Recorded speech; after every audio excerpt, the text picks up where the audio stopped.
Stand by.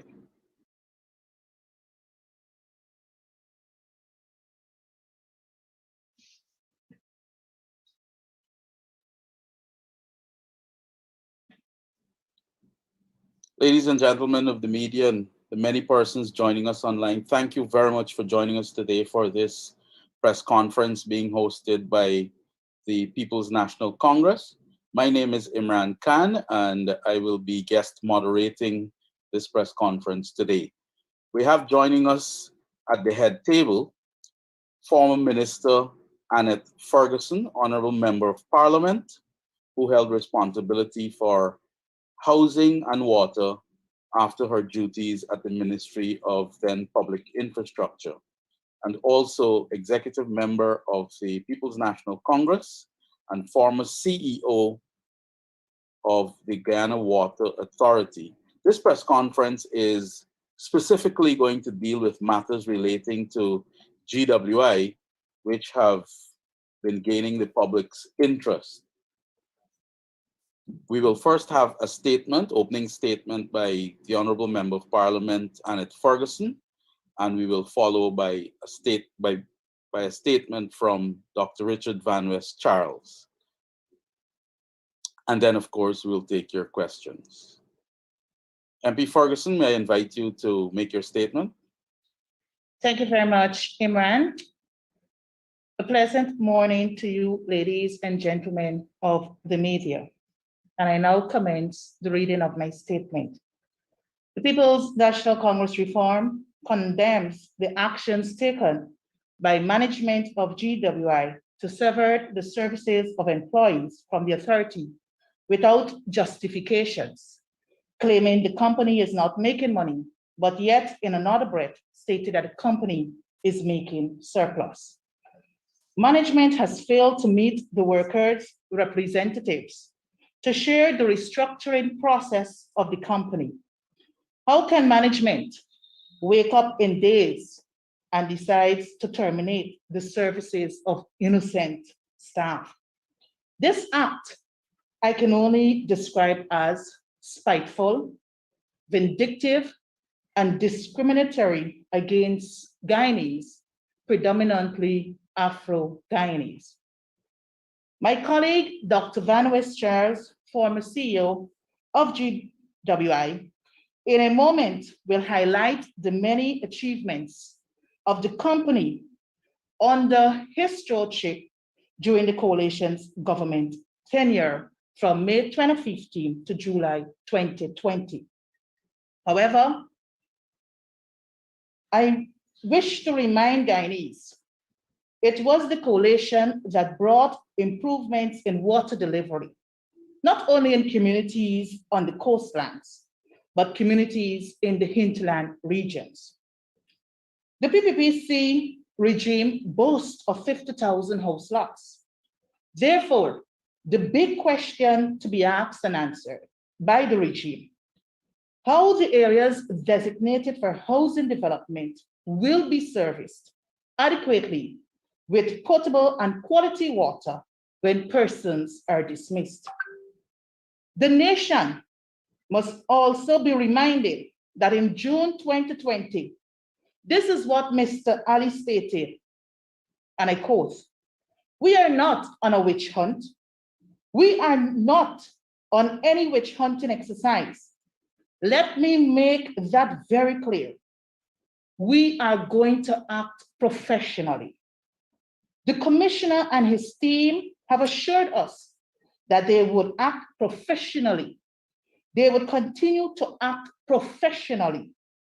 We hold the commissioner to his commitment, but we are not on witch hunting exercise, firing people and so. End of Mr. Ali's remarks. Contrast to what Ali stated, his colleague, Bishop Edgell, however, issued a stern warning to political appointees, and he called them to resign immediately. And here I will quote the words of Bishop Edgell. "The political types, the political appointees, the political hacks, that went into these ministries in their droves and suppressed the professionalism of the public service and made the public service incapacitated and handicapped because of political control. You should all do the decent thing and resign before the new government comes into office. End of Bishop Edel's quote. From August 3rd, 2020 to June 2021, we have seen a different approach taken by this regime, where thousands of young professional Guyanese, predominantly Afro-Guyanese, are now on the breadline, and I repeat, on the breadline. With the new addition being workers from GWI, adding to the already high and growing unemployment statistics. The regime, in the lead up to the elections, touted the creation of 50,000 jobs. Ladies and gentlemen of the media, the questions to ask: one, as the regime commenced the process for job creation? If yes, how many persons have been employed and where have these persons been posted? Rather than the regime bringing relief to Guyanese to aid in COVID-19 fight, addressing flooding, the high cost of living, ensuring the health of its citizens is taken care of, transparency and accountability in awarding of contracts, the safety and security of its citizens, since crime is on the increase, cessation of Guyana returning to a narco state, and the prosecution and firing of innocent professionals who, like other Guyanese, have rights to enjoy equal employment in the country of their birth. And Mr. Ali is yet to tell the nation of his conversations with Mr. Paul Slope, former ACP and chairman of the Police Service Commission. They should, and I repeat, they should utilize their energies in moving this country forward. Many of the persons to whom dismissed letters were handed to are predominantly Afro-Guyanese from a company making surplus, while on the other hand, hundreds have been re-employed in the failing sugar industry just to satisfy an election promise, which many Guyanese will see it as a political gimmick. In 2020, the cooperation, this is Gaisuko I'm referring to, was allocated a sum of $7 billion. An initial sum of $3 billion was used to recapitalize the estates at Rose Hall, Skelton, and Enmore, while a latter $4 billion was used to support the recapitalization of the 3 operating estates at Blairmont, Albion, and Iflot. The 2021 national budget makes provisions for $2 billion, and I quote, for critical capital works at the Guyana Sugar Corporation, Gaisuko. In addition to the earlier sums mentioned, in April 2021, employees protested. The CEO stated, and I quote, "We cannot pay what we don't have," unquote. But Mr. Jagdeo subsequently announced that 200 million, and I'm quoting him here, 200 million payout for sugar workers. Clearly, ladies and gentlemen of the media, this can only be described as ethnic discrimination. Since the management of GWI claims the company is not making profit, then the regime should extend the same hands to the workers at GWI as they have done for the sugar workers by continuously pumping billions into a failing industry. With our nation faced with high increases in COVID infections and deaths, a failing economy, why would a government act so unconscionable and callously against its people by placing them on the breadline. Mr. Ali, Mr. Ali, enough is enough. And you should take your regime in hand and govern in the interest of all Guyanese. I conclude by saying the People's National Congress reform calls on the regime and management of GWI to rethink its decision and discontinue this unfair treatment and harassment of our Guyanese brothers and sisters. Here ends the reading of my statement. Thank you very much, MP Ferguson and Vice Chair of the People's National Congress Reform. I now invite former CEO of the Guyana Water, Inc., Dr. Richard Van West Charles, to present his statement. Dr. Van West Charles. Thank you very much, Imran.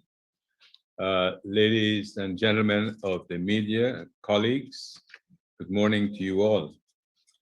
I think it's a pleasure for me to take this opportunity to address the many issues emanating from the lips of the CEO, Mr. Bash, with respect to the operations of GWI and culminating to date in terms of the termination, the unjustified termination of 300 workers.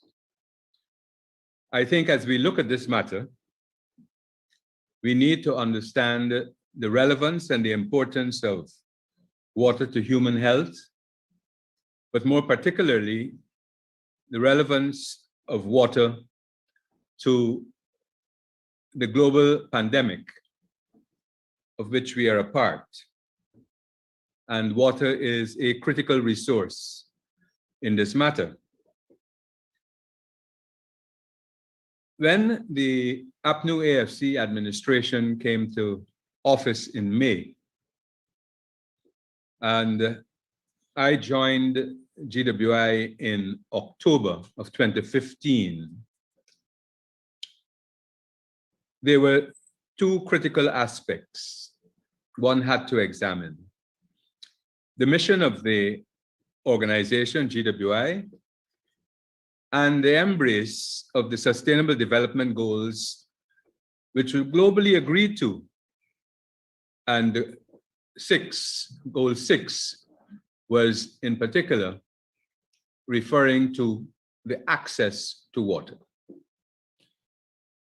Now, when we came into office, one of the first things that the administration, APNU AFC administration, did, not only in GWI,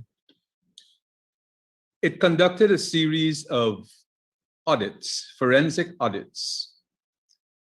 And what I will do with this presentation is for you to understand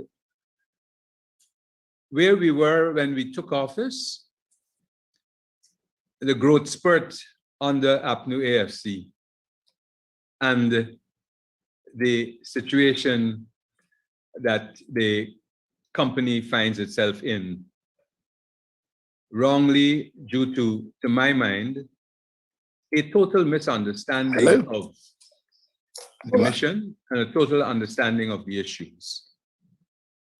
So, is this slide up? So the forensic audit was conducted by Mr. Sibaran, a renowned auditor.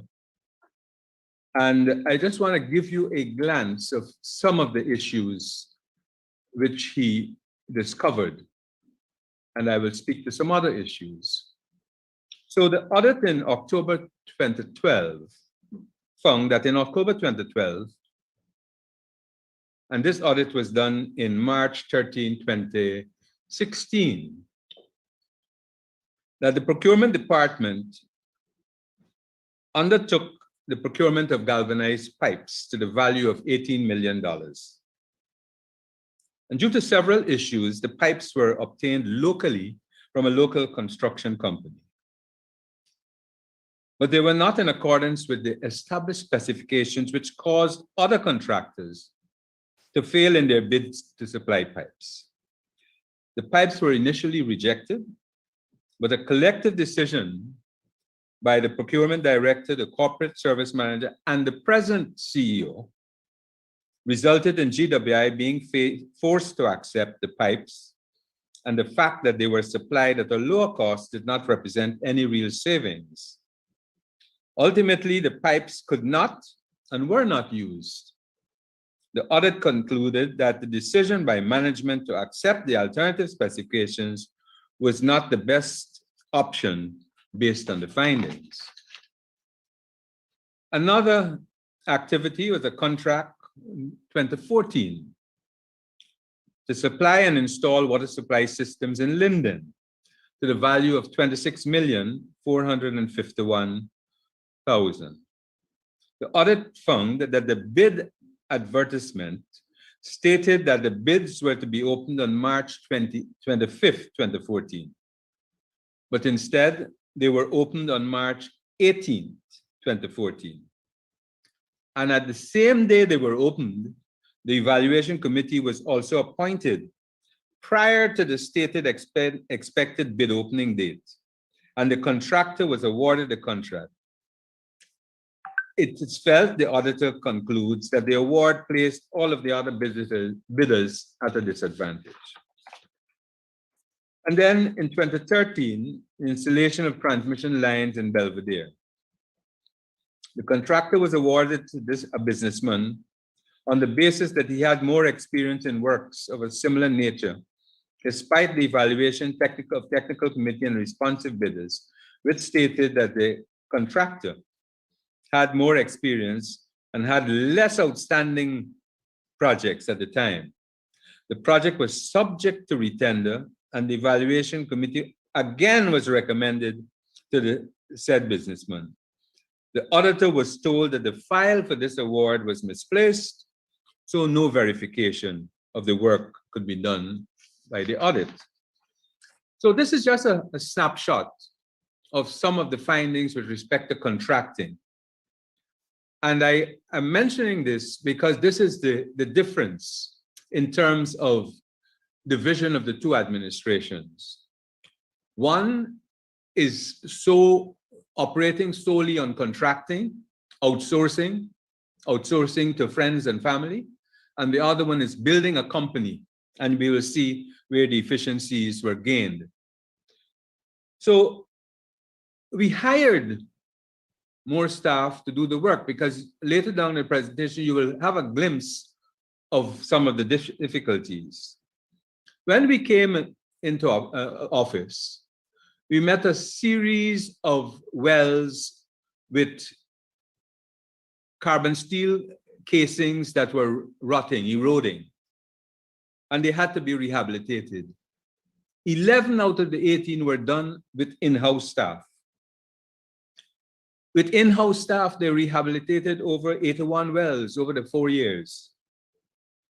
The overhead tank at LBI was brought back, but without the staff walking throughout LBI, looking for the leakages, the breakages, which compromise not only the pressure, but compromise the water quality that's available. We were able to bring that overhead tank back. And the residents in LBI can speak to the improved pressure, improved quality of water which they receive. So between 2016 and 2020, we had no contractors doing maintenance of wells, no contractors doing the maintenance of vehicles, meter reading and bill delivery, which were done by contractors, some of the contractors were there for more than 5 years, and because they had these simple contracts, although they worked as contractors for 5 years, they could not use their experience and time to get to the banking system. So a lot of these contractors were brought on board. Then the contractors who did disconnections, what we found, they did disconnections during the day They were paid for the disconnections and they reconnected at night. And we use our in-house staff to do many other things, such as the tiling in the boardrooms. And then contractors complained of the problems in the finance department, who were making demands of the contractors for money. In cases where we discovered contractors were running their own scheme of lending money to contractors and then holding their checks back and demanding interest. And checks were found in the then director's office, who was eventually removed from office, but is now back. Suppliers were not paid on time. When I got there, there were no acceptable toilet facilities across the company. No lunch facilities for staff. No overalls for staff. The staff working in the sewage section had to go down into the manholes and exposed to gases. We introduced equipment to be able to sense and tell them when it is safe to go down into those manholes. But it was an administration that had no caring at all for staff. And then when they quote that their payroll was 96 million, that's inaccurate, because they're not taking into consideration the contractors that they have, which is over 150 million. And then they paid over the 10 million per annum for backhoes, rentals, and over 30 million per annum for cranes. When I got there, in terms of, they had no crane, so you had to rent a crane. If you wanted a crane for 1 hour, you had to pay for 4 hours. And at that time, there were 84 contractors in the company. So the move was done to bring staff on board in the company to do a number of things. And so the service improvements were in a number of areas. In leak repair and maintenance of equipment, which is directly related to the water quality that residents receive. So when we got there in 2015, there was one backhoe in the company and one bobcat and one 2-ton high-up truck.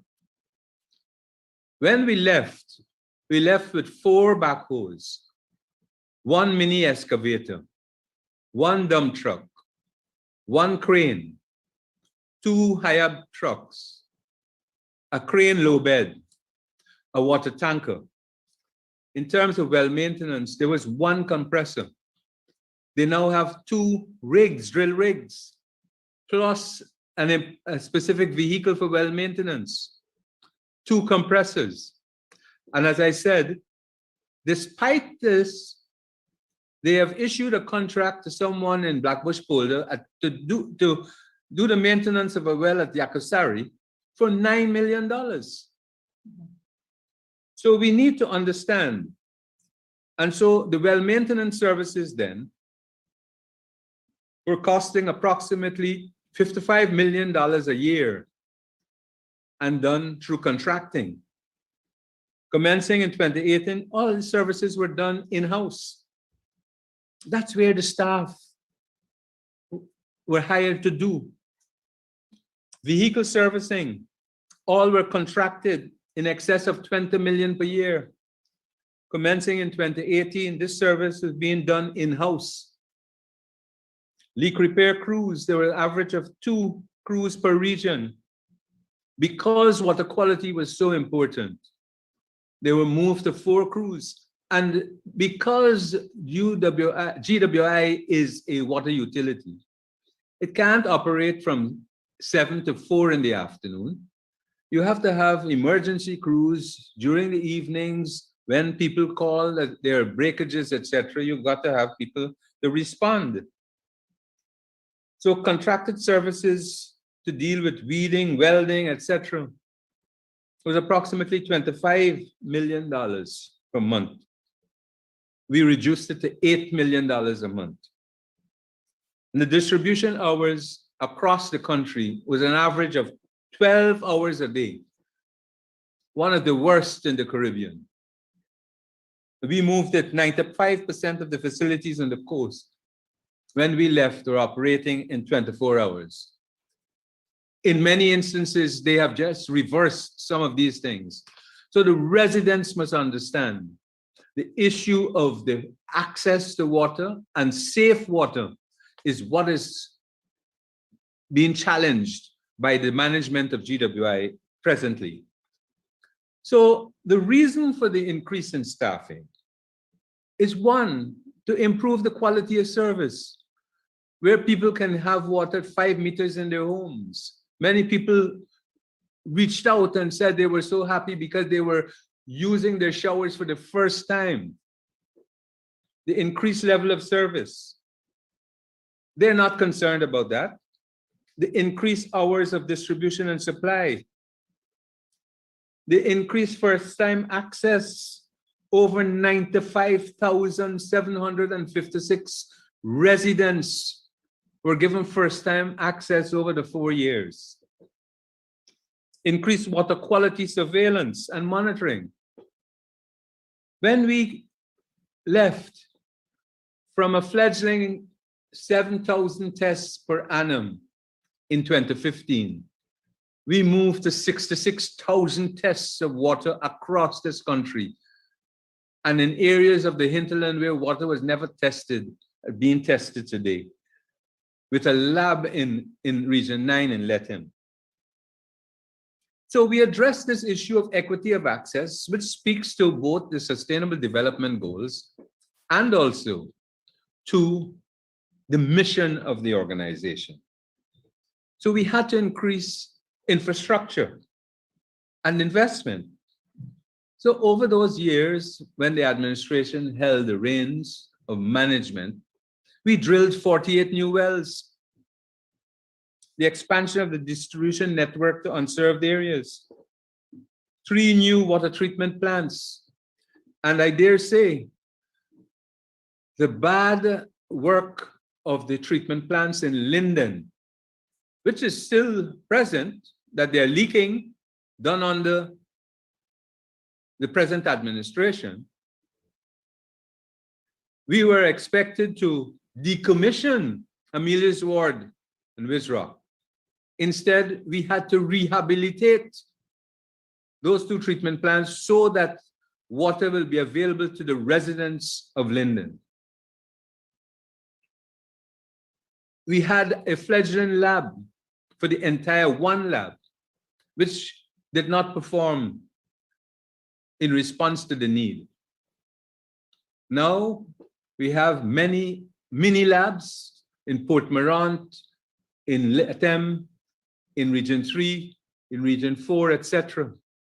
And a main lab, and a lab at Shelter Belt, which has to take, for the city of Georgetown, surface water. And understand surface water coming down via from the conservancy, and people are bathing and jumping and doing all sorts of things. During the administration, we ensured that the water at Shelter Belt was tested hourly because of the concern and the vision that we had for water quality. So these are some of the reasons where you see the increase in staff, because water quality became critical, etc. No treatment plant prior to 2015 operated for 24 hours, none. When we left, 23 treatment plants operated for 24 hours. As I said earlier, the Linden treatment plants are wrong design, poor construction. And the laboratory tests, if we did not focus on water quality. And we complied because we met with the Public Utilities Commission and we sent monthly results to the Public Utilities Commission. Flushing is an important aspect, especially in our situation where the network is old and we have high iron content in the water. We established flushing teams. Some of the residents in Georgetown and the coast would have seen flushing being done in the evenings. That requires staff because it's important for us to deal with water quality. Unless we have an attitude to hell with the residents, they must be thankful for whatever water they get for 12 hours a day. And the WHO standard is intermittent water supply compromises water quality. So it's important to move as quickly as possible to the 24/7. The people in Essequibo were having brown water across the Essequibo coast.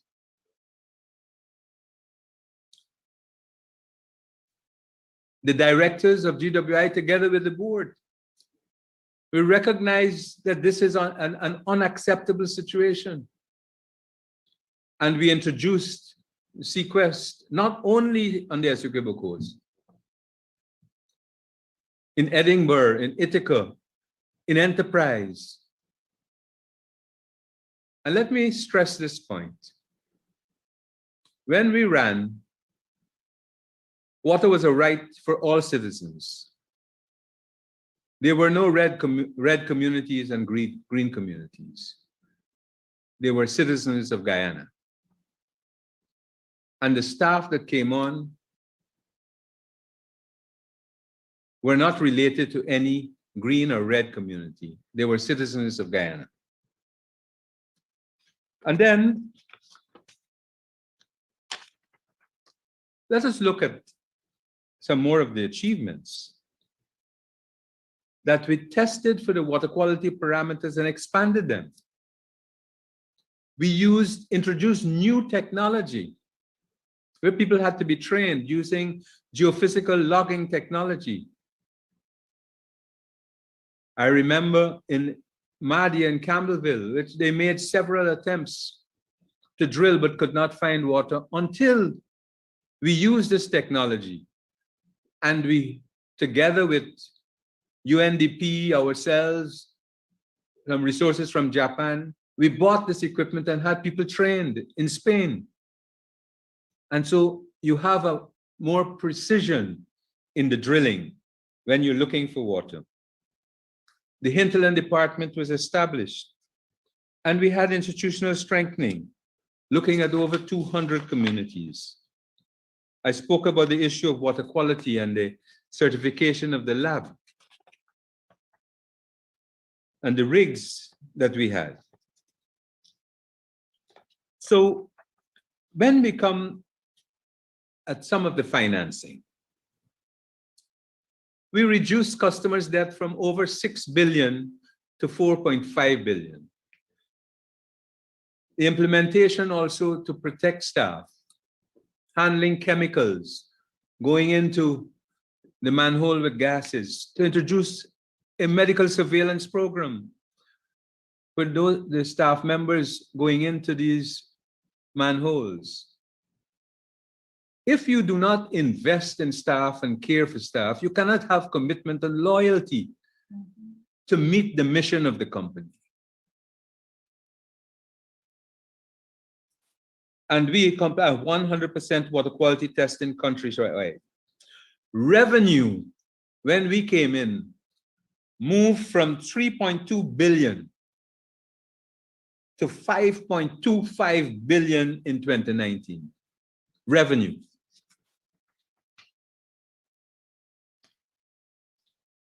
Operator, I think there's a slide on the programs which we had put in. So in essence, we sought to address the inequities. And there was a slide on the programs. On the strategic plan for 2012-2016. Could you just put that up for me? It's up. That's right. So when we came on board, we met a strategic plan 2012 to 2016, which was done by a consultant. We developed a plan 2017 to 2021 which was done through a participatory approach company-wide. But we had to evaluate the strategic plan that we found. So we looked at some of the indicators in their strategic plan. So the percentage of volumetric production that is unbilled, their target was to be 35%. When it was evaluated, it was more than 60%. Inefficiency, the number of accounts physically verified, they were saying 100%. No data to support it. The numbers of meters read, they said 100%. It was only 61%. You look at the number of customers with revenue meters, it was supposed to be 95%. It was only 45%. And you see the number of samples at source meeting WHO guidelines, it was supposed to be 100%, it was 77%. And we could go down and down. And you see the inefficiencies that we met when we came on board to respond to a mission of the company, or the mission of the company, and the Sustainable Development Goals,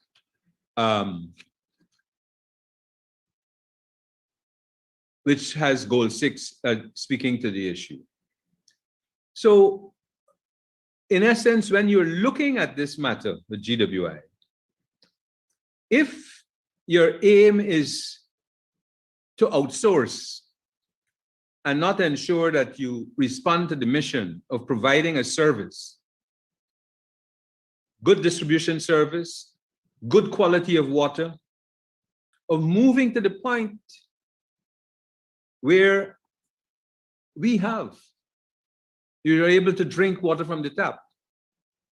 But I ask myself whether they are understanding what happens to the 35% poor people across the country that need access to water. And how can you rationalize amidst COVID that you're cutting back on the services? Could you go to the slide which speaks to Georgetown, and let me see towards the end a case study.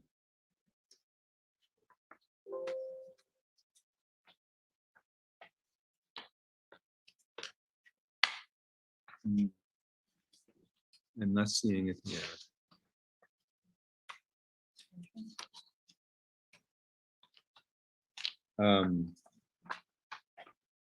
But you see that there was a significant drop in terms of Georgetown, moving from 17 hours to 24 hours. The pressure, increase in pressure, significant. And also, I mentioned the issue of the water quality testing. So the service was expanded. In the last two diagrams, to me, please.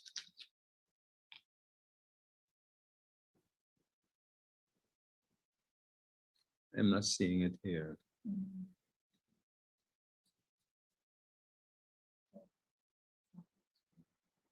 It's not here. No.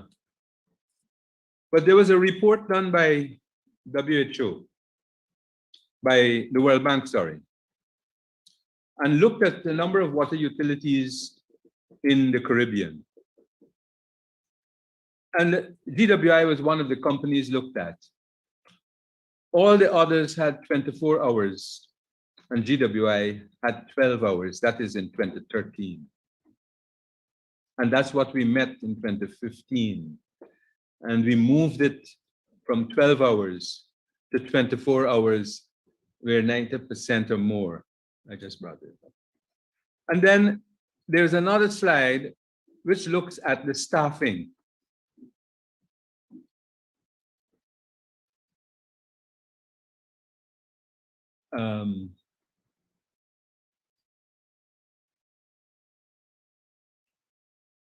1 minute.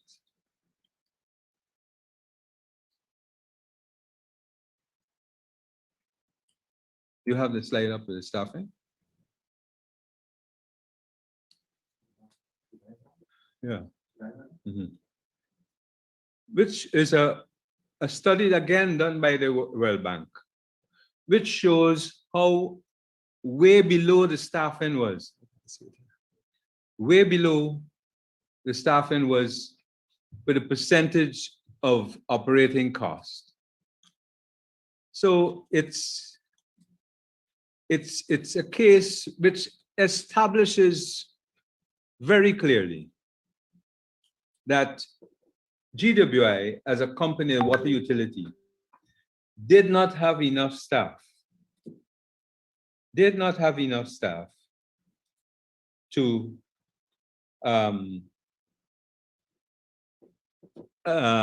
it was supposed to be an average of 35% of operating expenditures, and GWI was at 19, which means they are way below the standards for operating a water utility.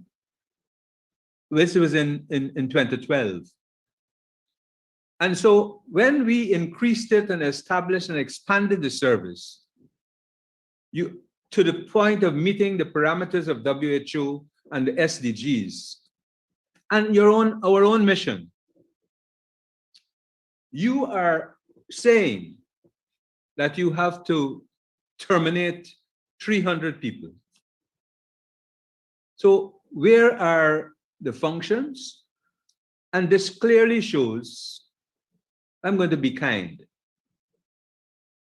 inefficient management, lack of understanding of the objectives of a water utility, and placing the country at risk at the time of COVID in terms of reducing access to water across this nation.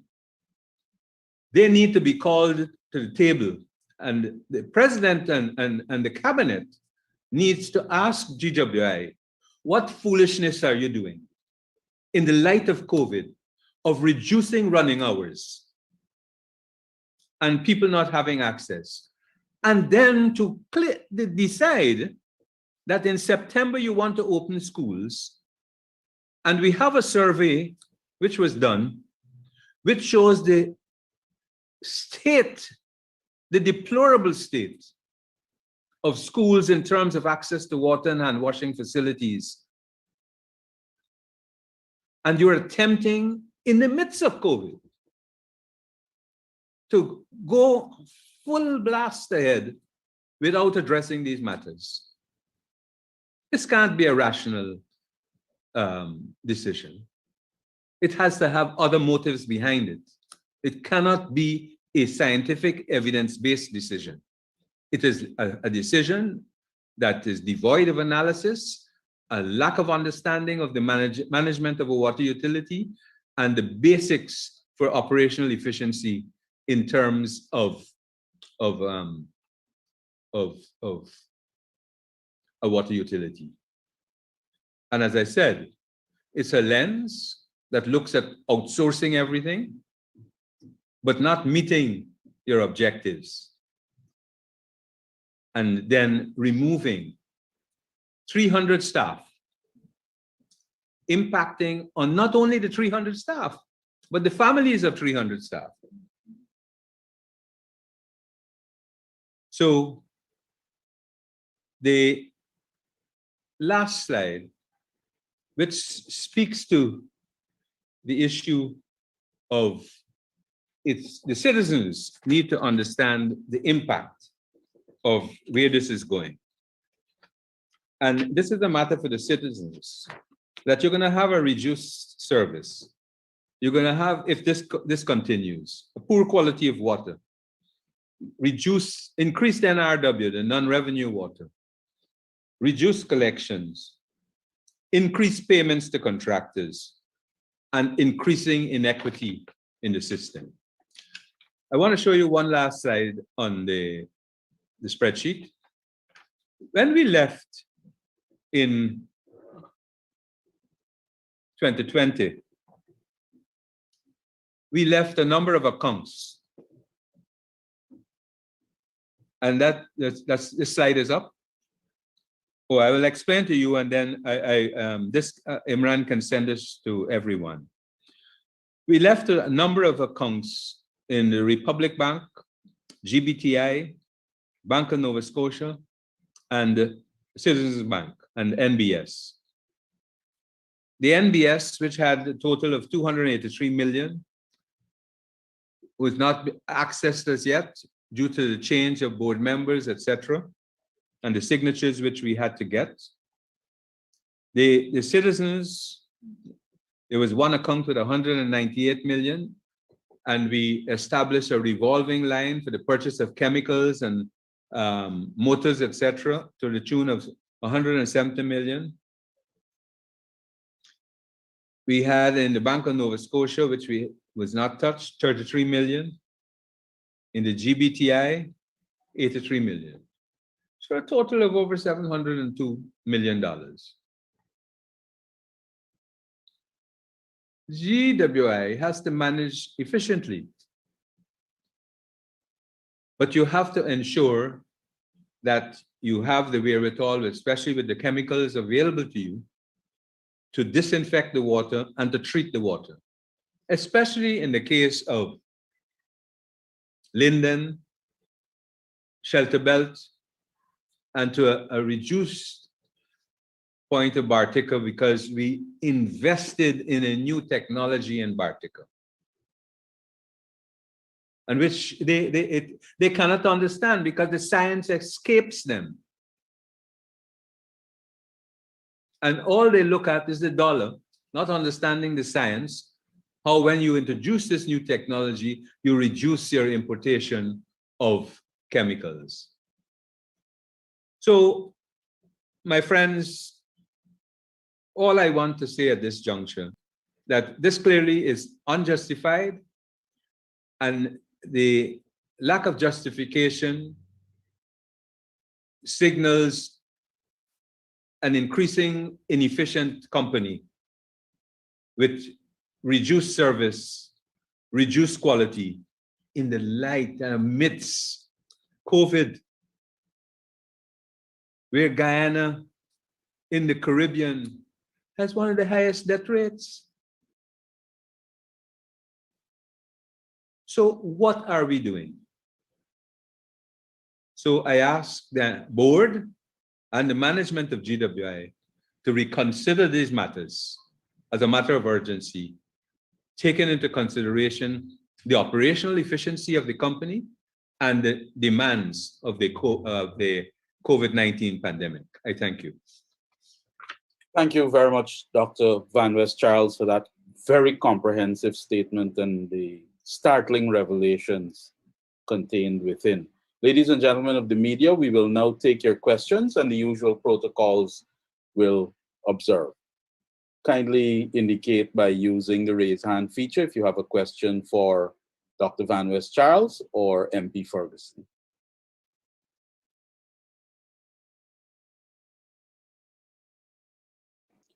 Just to indicate that the document relating to the financial position of GWI that Dr. Van West Charles referenced has been shared in the media WhatsApp group, so you can access it there. Are there any questions? I see Sean Embrack from Newstalk has indicated he has a question. Sean, go ahead.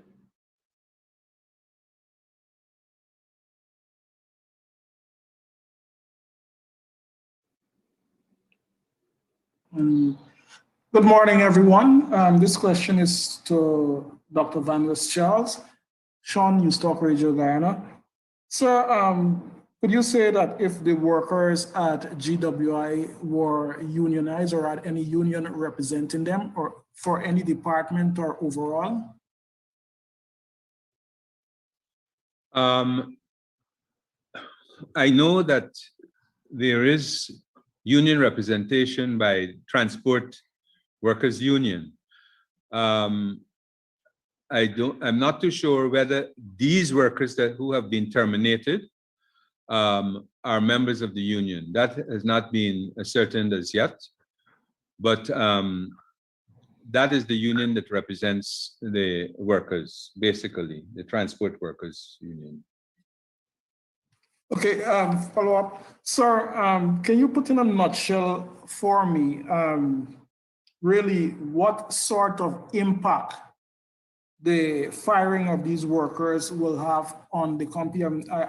I noticed that you've outlined a slew of services that will be reduced and what citizens can expect with the firing of these workers. But can you sum it up for me in a nutshell, the real impact of the firing of these workers?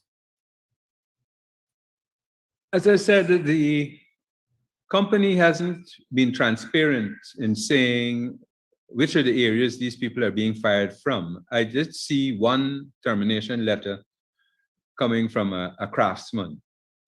Now, a craftsman has to deal with looking at the leak repairs. So if you are firing craftsmen, then you're leaving the system open for contamination. And you are not addressing, you're also affecting the pressure available to residents in areas where these leakages can occur.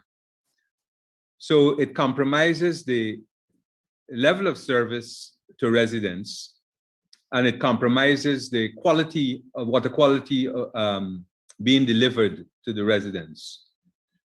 So I think the company, if it were serious, would state where these people are being fired from, which departments.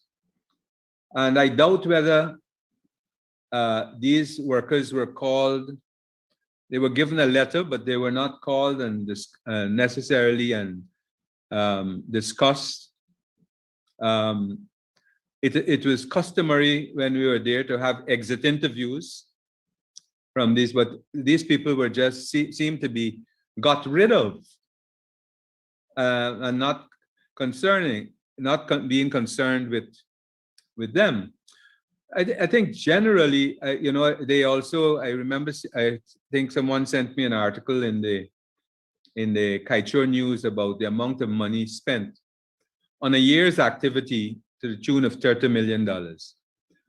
Well, that's spent on your workers for different activities for a year, and understand what that contributes to. Many of the workers did not know their company. So through this way, the competitions that they held, they moved. It is not a luxury. And the 21st century management speaks to the need to invest. Likewise, CARICOM, on the HR plan in CARICOM, which we have subscribed to, speaks to the need of investing in your workers. And therefore, there is a mismatch with the words and the documents that we sign and our commitment in many of these companies, these public companies.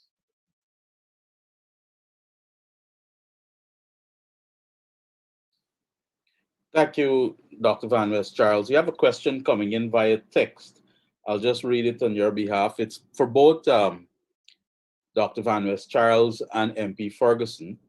And the question is, are you aware that only Afro-Guyanese have been fired from the Port Drawing Office of GWI in the West Bank of Demerara, including persons who have clean HR files? And would you like to comment on that?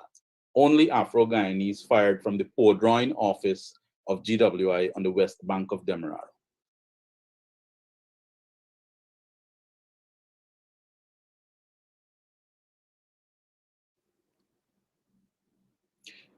The microphone needs to be turned on. Sorry, Dr. Van West Charles. Andrew?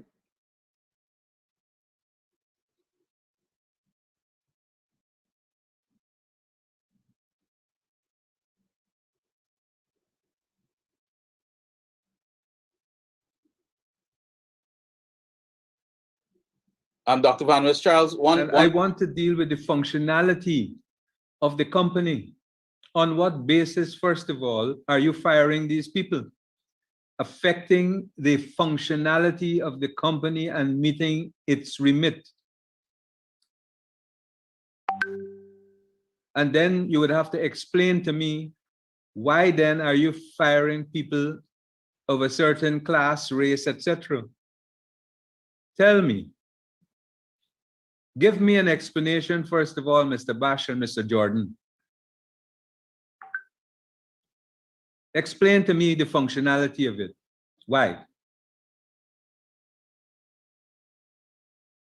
And then the unjust nature of whether you have singled out workers of a certain ethnicity. But I give you an opportunity first to explain to me the functions, what has been affected, but you haven't done. You haven't come clean at all. All you're talking about is the dollars. And I have evidence which we presented to the board showing, because this matter was raised, showing in each region the revenue generated per employee. And in no region at all, and I can share that with the media, Imran. I can share that in no region at all were they below the amount of money. They're in millions of dollars per employee generated across the company per region. So if you have a revenue collection inefficiency, you have to fix it. Then if you as management cannot rectify it, you're the first to go, not the people at the bottom. And you need to rectify it. That's why you're being paid as management. Thank you, Dr. Van West Charles. MP Ferguson, would you like to respond to that question as well?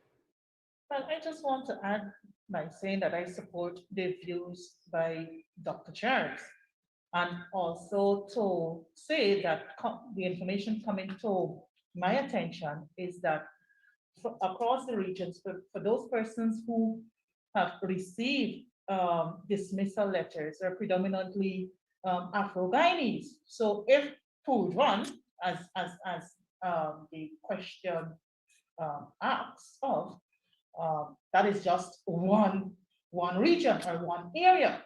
But what was even further told to us is that in Region 10, the persons who received their letters are predominantly Afro-Guyanese.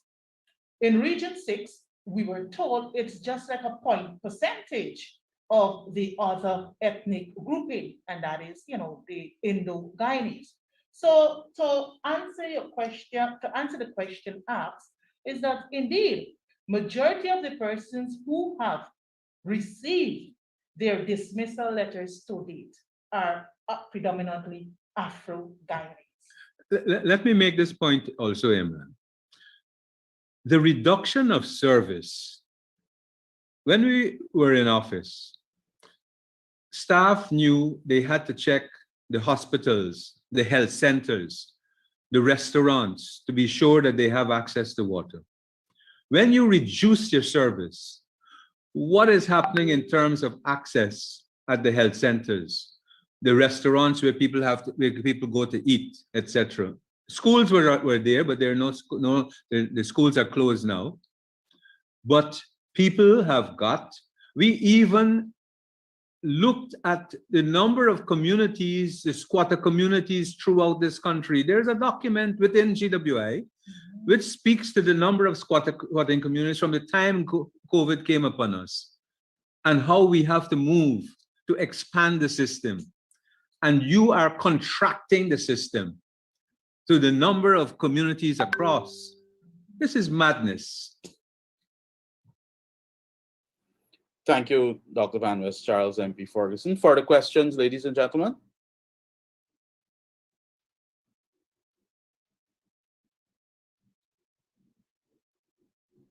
If there are no further questions, just allow a moment to indicate if there are further questions. If there are no further questions, I will invite both MP Ferguson and Dr. Van West Charles to make their closing statements before we wrap up. Thank you very much, Imran, for giving me the floor once again, and to the ladies and gentlemen of the media. I just want to reiterate the call is that the management of GWI and also the regime should rethink. They should rethink this position. It is unfair for this amount of people to be placed on the breadline when our country is experiencing the global pandemic due to COVID. And persons will find it difficult to find a job or transitioning from, GWI into a new area of employment. Persons, those persons who were given dismissal letters, the mortgage to pay, they have children to send to school, they have to ensure, bread and butter issues are met on a daily basis. And with this action taken by the management of GWI, I ask, as a Guyanese, as a representative of the people, and as a member of the APNUFC and also the People's National Congress reform, is that the management reconsiders. Also, the government should reconsider this position. Thank you. Thank you, MP Ferguson. Dr. Van West Charles. Thank you very much, Imran. Ladies and gentlemen, this is a national Dr. Charles. matter Dr. Van West Charles. of an important commodity for our growth and development, for our health, and more so at this point in time. Whether we are in season or out of season, water is critical. Water is life. That's if you pass GWI, that's what you see. Water is life. And therefore, it is very, very important that we think carefully in terms of the service that we're giving to people, that 24/7 is not a luxury, but is an important requirement for human life as far as possible. If we can achieve it, it's good for us as a country, it's good for us as a people. And it therefore means that the company who is the sole provider of water must be able to explain to the citizenry of this country how the services are going to be met with the staff, where the cuts are occurring, how the water quality is going to be maintained. Show us, explain to us that you are going to maintain the service which is required. So I challenge GWI presently to prove to me that they can sustain a service that is adequate to meet human needs, to meet human demands, and to meet the demands of COVID. You have the problems with the prisons. You have the problems of water access within the facilities. And at the same time, you are cutting your services, reducing the services to people. In Georgetown right now, there is no pumping after 10 o'clock at night. In the city, in the capital city. And they can't say they are because I know they aren't. So I just ask, I join our parliamentarian, Annette Ferguson, and my colleague and comrade to call on the company to rethink this situation, be mature, and say that you made a mistake and you reinstate these workers and seek to grow and protect us from the situation with COVID. When we did the analysis at Liliendal Hospital, really Liliendal requires its own well. They haven't been able to drill a well there as yet because we did the analysis. So you're cutting back services? Come on. Thank you very much. Thank you very much, Dr. Van West Charles and MP Ferguson, and ladies and gentlemen of the media and the thousands of persons who have joined us online for this press conference. We look forward to engage with you once again, and we hope that the call of MP Ferguson and Dr. Van West Charles can be heeded and the terminations can cease, and those persons who have already been terminated be restored to their respective positions within GWI, a very serious matter indeed. Thank you very much and have a good rest of the day.